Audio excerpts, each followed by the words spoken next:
उड़ीसा की राजनीति में एक बदलाव के संकेत मिले। ये बात चल रही है कि बीजेडी और बीजेपी दोनों दलों का अलायंस होने जा रहा है। जनता में कई तरह की बातें चल रही है। जनता में ये बात चल रही है कि किस तरीके से भारतीय जनता पार्टी ने बीजेडी को कब्जे में ले लिया है, गिरफ्त में ले लिया है। जनता में ये बात चल रही है कि भारतीय जनता पार्टी ने ईडी के प्रयोग से बीजेडी बीजू जनता दल को डराकर धमकाकर उससे अलायंस करवाने का काम कर रही है। और भारतीय जनता पार्टी के लिए कोई नई बात नहीं है। भारतीय जनता पार्टी की एक ही देन है देश को कि अगर वो चुनाव ना जीत पाए, अगर वो चुनाव में हार जाए, तो चुनाव को कैसे चोरी किया जाता है, चुनाव को कैसे हार के भी चोरी किया जाता है, इसका भारतीय जनता पार्टी ने इस देश को एक उदाहरण प्रस्तुत किया है। उड़ीसा की राजनीति में भी ये बदलाव आने के संकेत मिल रहे हैं और जनता बहुत दुखी है। 25 साल हो गए नवीन बाबू को, लगभग 25 साल हो गए नवीन बाबू को उड़ीसा की जनता वोट देते हुए। जनता बड़े प्यार से और बड़ी उम्मीद से नवीन बाबू को वोट देते, नवीन पटनायक जी को चुनकर भेजते। और नवीन पटनायक जी क्या करते हैं, वो अफसरों की गोद में जाकर बैठ जाते हैं। वो जनता से कहते हैं कि आपने मुझे वोट दे दिया, मैं आराम करूंगा और ये अफसर है, ये चलाइए उड़ीसा। ये तो धोखा है जनता के साथ, ये धोखा है उड़ीसा की जनता के साथ। उड़ीसा की जनता ने वोट नवीन बाबू को दिया था, किसी अफसर को नहीं दिया था, बांडेट को नहीं दिया था ये वोट। और ये दुर्भाग्य है इस देश का और उड़ीसा की जनता कि इतनी बार जनता ने नवीन बाबू को प्यार दिया, वोट दिया, और नवीन बाबू ने क्या किया। बड़े सीधे साधे आदमी है, लेकिन मैं इस सिधाई का क्या करूंगा जब उड़ीसा के अधिकार को आप अफसरों की गोद में ले जाकर रख दे रहे हो। आज बताते हैं कि उड़ीसा में ये दुर्भाग्य है कि क्या उड़ीसा में कोई भी अफसर, कोई भी नेता बचा नहीं है? क्या उड़ीसा में कोई भी ऐसा नेता नहीं है जो उड़ीसा को चला सके? बाहर से अफसर आते हैं, यहां पर काम करते हैं, नवीन बाबू से उनके रिलेशन बनते हैं और फिर वो अफसर चला रहे हैं पूरा उड़ीसा। भाई जिसके दिल में उड़ीसा के लिए दर्द ही नहीं होगा, वो उड़ीसा की भलाई कैसे कर सकेगा? मैं आप सब आपके माध्यम से उड़ीसा की जनता से पूछना चाहता हूं। बताते हैं कि उड़ीसा से पैसा लूट के दूसरे राज्यों में भेजा जा रहा है। भाई जिसके दिल में उड़ीसा के लिए दर्द ही नहीं है, वो उड़ीसा चलाएगा कैसे? वो उड़ीसा के लिए करेगा क्या? जनता नवीन बाबू को वोट देती है, नवीन बाबू अफसरों को दे देते हैं कि चलाओ, चल रहा है, राज्य तो चल रहा है, लेकिन अफसरों की मर्जी से चल रहा है। भारतीय जनता पार्टी अब इन अफसरों को पकड़ ली, उनको तो मिल गए अफसर, इन पर ईडी का दबाव डालकर। ये जनता में बात है, मैं नहीं कहता। आप आज भुवनेश्वर की गली से कहीं भी पीछे अगले 10 आदमी से जाकर पूछो कि भाई साहब आपने इनके अलायंस के बारे में सुना है? सारे के सारे ये कह रहे हैं कि भाजपा ने ईडी का दबाव डालकर बीजू जनता दल को सरेंडर करने पे मजबूर किया। ये कैसी विचित्र परिस्थिति।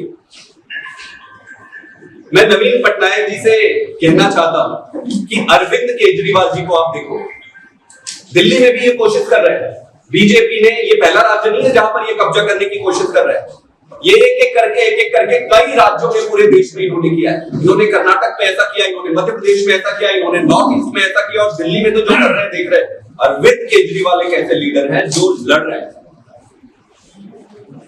तो मैं सबसे कहना चाहता हूं कि डरने की जरूरत नहीं है, लड़ना पड़ेगा, आपको अपने अधिकारों के लिए लड़ना पड़ेगा। दोस्तों 25 साल में बीजू जनता दल ने क्या काम किया? ये आपके सामने है, मुझे कहने की जरूरत नहीं है। मैं आपके माध्यम से पूछना चाहता हूं, क्या गांव में स्कूल बने? क्या आम इंसान का बच्चा आज अच्छी शिक्षा प्राप्त कर सकता है? इसका उत्तर है नहीं। क्या सरकारी अस्पताल यहां पर बने? इलाज के नाम पर एक कार्ड बना दिया और कार्ड में बोले इतने पैसे डाल दिया, अब तुम भटकते रहो हॉस्पिटल पे हॉस्पिटल। अब गांव में जाके देखो, वो गांव का आदमी, आप एक पंचायत में जाके देखो, उसके पास ना अच्छी शिक्षा है, ना उसके पास अच्छा इलाज है। बेरोजगारी का ये आलम है कि यहां से इतने बेरोजगार हो गए। कहते हैं कि सारा यहाँ का जितना ठेका होता है वो बाहर के लोगों को मिलता है। अरे बाहर के लोगों को मिलेगा ही ठेका, क्योंकि जो नेता यहाँ चला रहा है उसके दिल में उड़ीसा के लिए दर्द ही नहीं है। किसी भी क्षेत्र में जाकर देखो, उड़ीसा में विकास के नाम पर जीरो है। हर बारी छोटा यहाँ पैसे डाल दिए, 4 पैसे यहाँ डाल दिए, 4 पैसे वहां डाल दिए, ये पैसे डाल दिए। अरे ऐसे ऐसे छोटे छोटे टुकड़ों में पैसे डाल के देश और उड़ीसा का विकास होगा क्या? उड़ीसा का विकास कर रहे हैं तो संस्था बनाना पड़ेगा, संस्थाओं को मजबूत करना पड़ेगा। ऐसे चुनाव आया तो 4 पैसे यहां डाल दिए। ये जानबूझ के उड़ीसा को पिछड़ा रखना चाहते हैं, गरीब रखना चाहते हैं, ताकि चुनाव आए और ऐसी रणनीति करके, ऐसे गंदे काम करके ये चुनाव जीतते रहे। नवीन बाबू से कहना चाहता हूं कि जनता ने आप पे इतना प्यार दिया है, आपको उस प्यार के खातिर आप निकलो। 25 साल से आप गायब हो, कोई आप कहता नहीं है भाई 25 साल से आप जीतते आ रहे हो, आप बाहर जाकर अंदर बैठ जाते हो। दिल्ली में जब अरविंद केजरीवाल जी की सरकार बनी तब सारे कहते थे कि कुछ नहीं होगा, कुछ नहीं होगा, कुछ नहीं होगा। फिर दिल्ली में सरकार बनने के बाद जिस तरीके से सभी के लिए अच्छे स्कूल बने, अच्छे अस्पताल बने, महिलाओं के सम्मान के लिए, उनकी सुरक्षा के लिए जो काम हुए, पूरे देश में सबसे अच्छा काम दिल्ली कर रहे। जनता ने उन्हें बार बार वोट दिया। उसके बाद फिर पंजाब ने वोट दिया। जो वोट दे रहे हैं उसका सूद समेत बढ़ाकर सेवा कर रही है आम आदमी पार्टी और अरविंद केजरीवाल। आज पंजाब में बहुत अच्छा काम हो रहा है। तो देश ऐसे पुरानी राजनीति से, ऐसे गंदे जोड़ तोड़, खरीद फरोख्त, धमकी वाली राजनीति से तंग आ चुकी है। इस देश में बदलाव लाना है, उड़ीसा में भी बदलाव लाना है। उड़ीसा की जनता बदलाव चाह रही है। जब से ये इनके गठबंधन की बात चली है, बहुत सारे नेताओं के फोन आ रहे हैं, सभी पार्टियों के नेताओं के फोन आ रहे हैं। वो कह रहे हैं कि जी आप लोग आओ, आप लोग आओ। अभी इस बदली हुई परिस्थिति में आम आदमी पार्टी, अरविंद केजरीवाल जी यहां पर आएंगे। उनकी पार्टी, हमारी पार्टी, आम आदमी पार्टी यहां चुनाव लड़ेगी। आज आप सबके माध्यम से पूरे उड़ीसा के अच्छे लोगों को, नौजवानों को, समाज सेवियों को और दूसरी पार्टी में जिनका दम घुट रहा है ऐसे अच्छे नेताओं को मैं आह्वान करता हूं, आपको निमंत्रण देता हूं कि आप आओ, आम आदमी पार्टी में शामिल होइए और इस उड़ीसा को जो डिजर्व करती है, एक उड़ीसा से नेता देते, किसी अफसरों की गोद में रखने वाला काम नहीं चलेगा। ये आम आदमी पार्टी की जिम्मेदारी अकेले की जिम्मेदारी नहीं है, ये उड़ीसा के सभी जनता की जिम्मेदारी है कि आगे बढ़ो, आगे बढ़कर अपने हक के लिए, अपने अधिकार के लिए लड़ाई लड़ो, संघर्ष करो और आम आदमी पार्टी के साथ मिलकर उड़ीसा को एक बदलाव के लिए आगे लेकर चलो। आप सबका बहुत बहुत धन्यवाद। अगर किसी का कोई क्वेश्चन है तो। आपने नवीन पटनायक को प्रस्ताव दिया आपका गठबंधन में मिलने के लिए? पटनायक जी को निर्णय लेना है, बड़े लीडर हैं, सबसे कनेक्टेड हैं, बातचीत उनकी होती होगी, उनका अपना चुनाव है, उनका अपना मन है जो उन्होंने तय किया। नवीन बाबू के बारे में दिल नहीं करता कि कुछ चीज कहे, बड़े सीधे से आदमी है। भारतीय राजनीति में इतने कम बोलने वाले लोग बहुत कम मिलते हैं, लेकिन इस कम बोलने वाले का हम करें क्या? अफसरों को आपने दे दिया, अफसर चला रहे, कहते हैं कि पार्टियां यहाँ की राजनीति चलाता है। नवीन पटनायक भी समझदार है, उनको तय करना है आगे। आम आदमी पार्टी क्या स्ट्रैटेजी रहेगा उड़ीसा के लिए? और आप जैसे बता रहे थे कि अरविंद केजरीवाल आए तो आप आएंगे, क्या स्ट्रैटेजी रहेगा उड़ीसा के लिए आपका? देखिए, हमारी राजनीति का आधार बड़ा सरल है। हम स्कूल की राजनीति करते हैं, हॉस्पिटल की राजनीति करते हैं, काम की राजनीति करते हैं। और यहां पर भी जैसे बाकी राज्यों में हुआ है, दिल्ली में अच्छे काम चल रहे हैं, पंजाब में अच्छे काम चल रहे हैं, यहां पर भी जब भी जनता आशीर्वाद देगी, उड़ीसा की जनता आशीर्वाद देगी, जब भी देगी, इन्हीं मुद्दों पर काम करेंगे। हमारी स्ट्रेटेजी यही है कि आज हम सभी का आह्वान कर रहे हैं आपके माध्यम से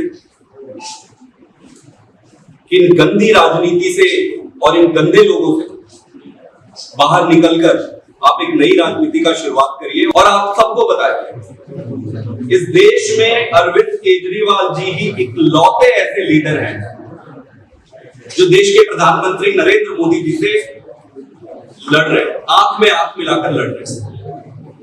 जब आपका राजनीतिक प्रतिद्वंदी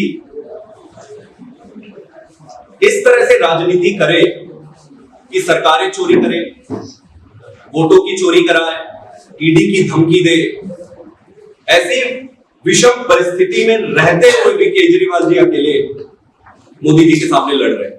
ये पूरे देश को पता है कि जो पहले इन्होंने केजरीवाल जी को रोकने की कोशिश की, जब ये रोक नहीं पाए तो इन्होंने तय किया कि इनको दिल्ली से बाहर न जाने। इन्होंने खूब कोशिश की कि दिल्ली से बाहर ये ना फैले, लेकिन फिर भी पंजाब की जनता ने आशीर्वाद दे दिया। पंजाब में सरकार बनने के बाद इनके कान खड़े हो गए। इन्होंने फिर ये तय किया कि केजरीवाल को अगर ऐसे छोड़ देंगे तब तो ये एक एक करके पूरे देश में बदलाव ले आएगा, तब तो ये पूरे देश में स्कूल हॉस्पिटल बनाएगा। उन्होंने फिर ये तय किया, फिर गुजरात गए। जब गुजरात गए तब इन्होंने तय कर लिया कि केजरीवाल को किसी भी हाल में षड्यंत्र करके जेल में डालो। उन्होंने फिर शुरू किया, मनीष सिसोदिया को जेल में डालो, फिर देखो ये टूटते हैं क्या, पार्टी नहीं टूटी। फिर बोले कि सत्येंद्र जैन को जेल में डाल दो, देखा पार्टी टूटती है क्या, पार्टी नहीं टूटी। फिर बोले संजय सिंह को जेल में डाल दो, फिर देखा पार्टी टूटती है क्या, पार्टी नहीं टूटी।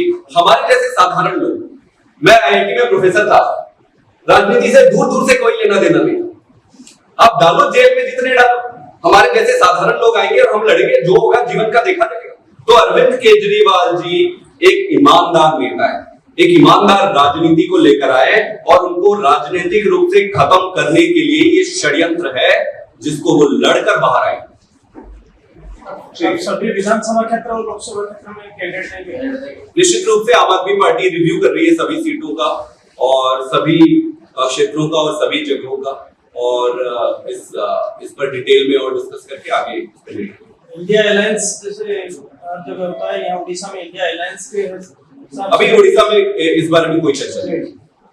Thank you. लेकिन आपका मीटिंग में गए थे उसमें आप पार्टी हरदम वहाँ रिप्रेजेंट किए हैं, तो वहाँ डिस्कशन नहीं हुआ, सीट के बारे में भी बुलाया गया था। उड़ीसा के स्पेसिफिक केस में डिस्कशन नहीं हुआ।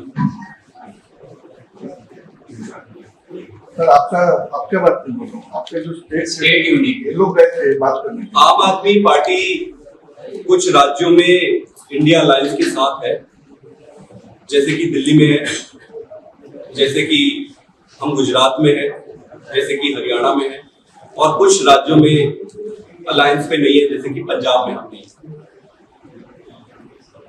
उड़ीसा में आम आदमी पार्टी अभी सभी सीटों का, सभी चीजों का रिव्यू कर रही है। हम एक अलग पॉलिटिकल पार्टी, मैं आपको बता दूं, हम एक अलग आइडियोलॉजी के अलग पॉलिटिकल पार्टी है।